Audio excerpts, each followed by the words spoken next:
C'est dans la neutralité de l'hôtel Hilton Kinshasa que la commission électorale indépendante a organisé ce lundi 13 octobre le cadre des concertations avec les candidats présidents de la République au scrutin électoral du 20 décembre prochain.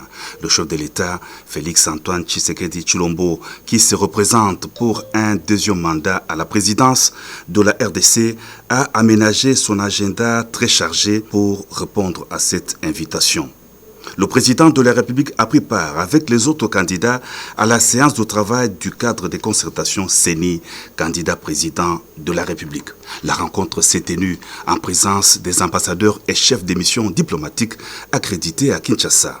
Dans son mot de bienvenue, le deuxième vice-président de la CENI a circoncis les objectifs du cadre des concertations qui permet notamment les échanges entre la Commission nationale électorale indépendante et les 26 candidats président de la République sur toutes les questions liées au processus électoral. Ce cadre devrait aussi renforcer les relations avec toutes les parties prenantes afin d'enrayer la méfiance en renforçant la transparence, a dit l'orateur. Le président de la CENI, Denis Kadima, s'est apaisanti sur les efforts déployés par la Commission nationale électorale indépendante pour élever, en dépit des diverses difficultés, les défis de l'organisation des élections libres et transparentes dans les délais constitutionnels le 20 décembre 2023. Il s'en est suivi la présentation aux candidats présidents de la République du fichier électoral, des listes des électeurs et du dispositif électronique des votes appelé machine à voter en 2018. Il a été aussi présenté aux candidats présidents de la République des cartons contenant les listes des électeurs à afficher conformément à la loi. Un autre temps fort de cette séance de travail, ce sont les échanges entre l'Assemblée plénière de la CENI et les candidats présidents de la République par des questions-réponses. Comme tout candidat, le président de la République a aussi exprimé quelques préoccupations. Je reviens, permettez-moi, encore sur le monnayage. Malheureusement, c'est vraiment scandaleux, des agents de la CENI lui ont exigé de l'argent. Donc, à raison de 10 000 francs congolais par duplicata. Je vous prie, Monsieur le Président, de tout mettre en œuvre pour non seulement définitivement éradiquer ce genre de pratique, mais aussi trouver ce genre de responsables et de les sanctionner sévèrement. Autre observation à propos du décalage horaire entre la zone ouest et la zone est. Est-ce que le fait qu'à l'est, le scrutin se terminera avant, 1 heure avant normalement, il sera clôturé 1 heure avant l'ouest? Je pensais ici par exemple à 1 heure conventionnelle uniquement pour ce jour-là. Serait-ce possible d'en arriver là? Et ainsi on pourrait commencer à 6 heures pour tout le monde, 6 heures à Kinshasa, en supposant par exemple qu'à l'est, pendant qu'il sera 7 heures, on ramène l'heure à 6 heures aussi. Des préoccupations pertinentes retenues par les bureaux de la CENI. La séance s'est terminée en beauté par une photo des familles immortalisant la rencontre du président de la CENI avec les candidats à la présidentielle du 20 décembre 2023. Je vais commencer par dire Père pardonne M. Kadima et les membres de la CENI pour leur volonté de mener un processus électoral opaque. Et Père, merci d'avoir fait que leur crime ne soit pas parfait.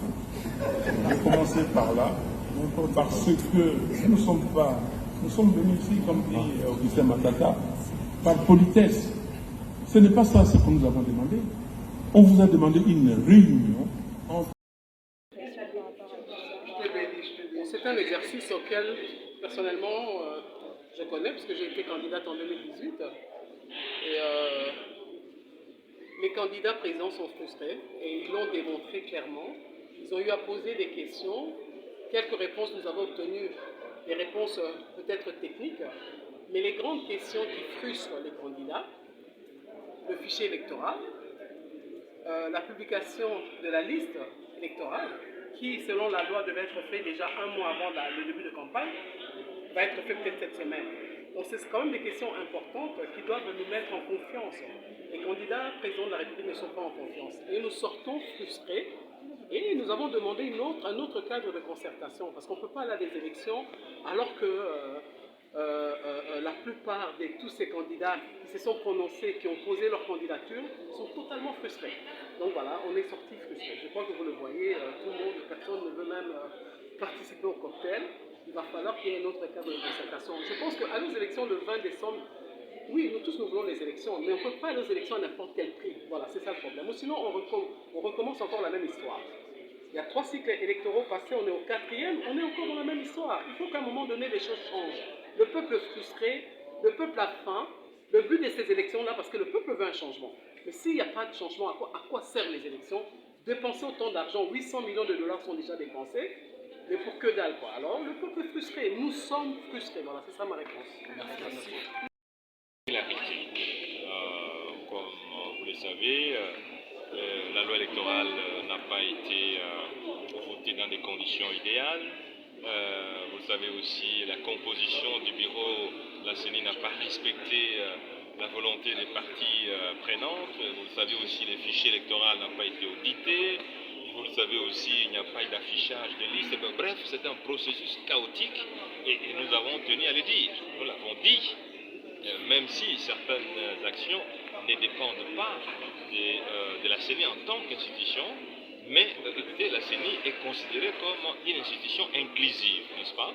Et donc elle doit veiller à ce que tous les actes qui sont posés en rapport avec le processus électoral puissent être conformes à la loi.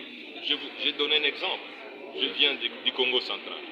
On demande les stades, les maires de la ville refusent. On demande la salle pour faire le meeting, les maires de la ville refusent. On va dans les églises, les maires poursuivent même les églises et disent, mais finalement, je dis, mais on va faire cette campagne comment? J'ai donné un autre exemple. Congo Airways est tombé en faillite. Il ne reste plus qu'une seule compagnie. Mais en un mois, vous allez parcourir combien de villes? Parce que si vous réservez une place à CA, il vous faut 2 semaines pour avoir une place. Mais alors, qu'est-ce qu'on va faire? C'est vrai, ça n'enlève pas la CENI, mais toutes les routes qui étaient ouvertes en 2018 ne le sont plus aujourd'hui. Les trains ne circulent plus. Mais on va faire la campagne à partir de sa maison. C'est un processus. Et qui n'intègre pas les préoccupations et les sujets majeurs relevés par les candidats. On va donc aller aux élections avec des listes définitives qui n'ont pas été encore publiées, avec des données qui sont mises sur le site et qui montrent un certain nombre de contradictions, des dédoublements de centres de vote et des bureaux de vote. Beaucoup de nos électeurs vont dans le centre ouvert par la CENI pour faire constater qu'ils ne sont pas sur les listes des électeurs. Et on procède en même temps à l'identification de ces électeurs comme si l'enrôlement continuait. Ça pose problème. Et donc, tout ça nous fait dire que nous allons dans un chaos où on va affronter des problèmes qui ne sont pas possibles. Merci. Quel message peuvent-ils donner aux téléspectateurs qui vous suivent à ce moment? Bon, disons que c'est une bonne chose pour la CENI d'organiser ce cadre de concertation avec les candidats présidents. Mais le sentiment qui m'habite maintenant là, après cette concertation, c'est que nous sommes restés dans notre soif. Toutes les préoccupations qui ont été soulevées n'ont pas été acceptées par la CENI. Et également les questions relatives à cette élection qui doit se tenir le 20 décembre avec les irrégularités constatées. Je crois que si la CENI n'y travaille pas, nous risquerons de connaître des élections catastrophiques dans notre pays. Qu'est-ce que vous avez? Tout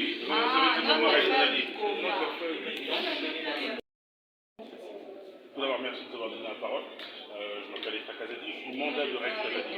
Je parle au nom de mon frère parce qu'il n'a pas pu venir aujourd'hui. Il était encore dans l'avion. Alors, le sentiment qui en ressort, c'est beaucoup de frustration. À chaud, j'en ai fait part au président de la CENI. Toutes les remarques, toutes les observations que nous avons mises en avant ont été bottées en touche, comme s'il n'y avait pas de problème, que tout comme si tout allait bien. Et ça, ça présage un mauvais processus. Lui-même a reconnu par ses propres termes, il a dit mon produit n'est pas prêt. mon produit n'est pas prêt. Alors, moi, je suis chef d'entreprise. Et quand mon produit n'est pas prêt, je ne le sors pas sur le marché. Lui a dit que mon produit n'est pas prêt, mais on y va quand même. Donc, je ne comprends pas pourquoi, si les choses ne sont pas prêtes, pourquoi cette précipitation? Si les choses ne sont pas faites dans les règles, ça sert à quoi d'aller aux élections pour se fier à un calendrier, respecter un calendrier, mais au final avoir un processus et des résultats qui présagent la contestation. Moi, ça me dépasse, c'est plus fort que moi, je n'arrive pas à comprendre ce processus-là. J'ai proposé éventuellement un report de 3 voire 6 mois, si c'est possible, pour qu'ils aient le temps de finaliser, selon ces termes, son produit, finaliser répondre aux remarques, aux attentes que nous avons mises en avant. Mais pour l'instant, on ne sait pas ce qu'il en est, donc on va probablement se revoir dans quelques jours pour essayer d'évoluer. Mais on est dans un dialogue de sourds, c'est-à-dire les candidats apportent leurs contestations, leurs problèmes, leurs soucis, et on a une CENI qui fait la sourde oreille.